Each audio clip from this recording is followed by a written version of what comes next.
Victoria author Valerie Green releases her new book, 50 Conversations from the Past. Here at Point Ellice House, we talk about her new book and the O'Reillys who lived here. Everything in this house has been here for 108 years. This is all their furniture, their knickknacks, everything. Yes, it's always thought of as the O'Reilly home because they lived here for so long, and they moved here in 1867, but they were in fact the second owners. The house was built about 4 or 5 years before that. Mr. O'Reilly, I'm delighted to meet you at last. Tell me about your early life and coming to this beautiful home on the gorge. Where do I begin? I was just 30 when I first arrived in the colony, but had received my education in Ireland, where I was born in 1828. I served as an officer with the Irish Revenue Police for 7 years before deciding to head to the New World and try my luck here. You have this interesting way of doing it where it's a reporter, and the reporter is talking to the people of the past. I've chosen 50 subjects, and some of them are famous people from the past, and some are not so famous. But I imagined that I was having interviews with them as a reporter, and just imagining how they would respond to my questions. I believe you were always popular with the miners.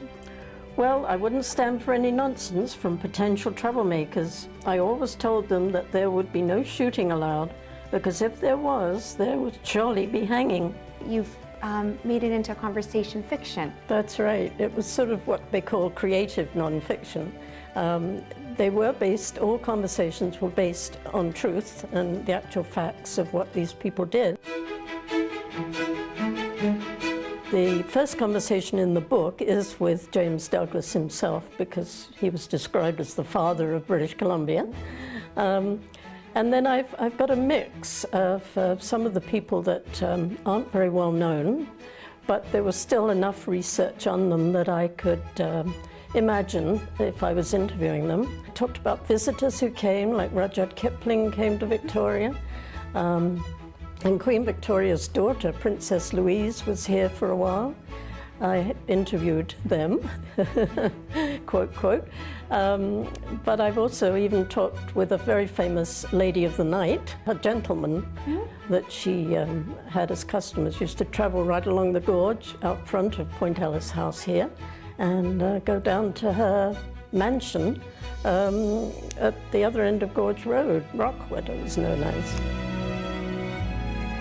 I'm now sitting in Katherine OReilly's bedroom, and when I conducted this imaginary interview, it was supposedly in 1940, which was a good 40 years after I had interviewed her father. So I asked her, let's talk of more pleasant things now, your presentation at court in Ireland, for instance. She laughed. What a fiasco that was. Because of Papa's many connections, I was formally presented at court in Ireland to Queen Victoria's representative, Lord Cadogan, in February of 1897. I did not enjoy all the pomp and ceremony it involved. Did you not enjoy all the attention you received from so many eligible young men, though? Not particularly. I hope to get her to open up about her many suitors. Rumor has it that you were courted by the young naval officer Robert Scott and by Captain Stanhope, who was an heir to an earldom. People love to gossip. It was all so long ago now. Why did you choose history to write, like you said, 20 books? Well, I've always been a history buff, and I've always loved writing, so the combination of the two, it was, I used to write other things. I wrote a few children's stories in my early days when my children were young, but history was always my thing. So it's just a gradual love that has grown and grown through the years. This idea started as a column that I was doing for Seaside Magazine in Sydney, and it was so popular with people. I had many suitors and proposals, but you declined them all.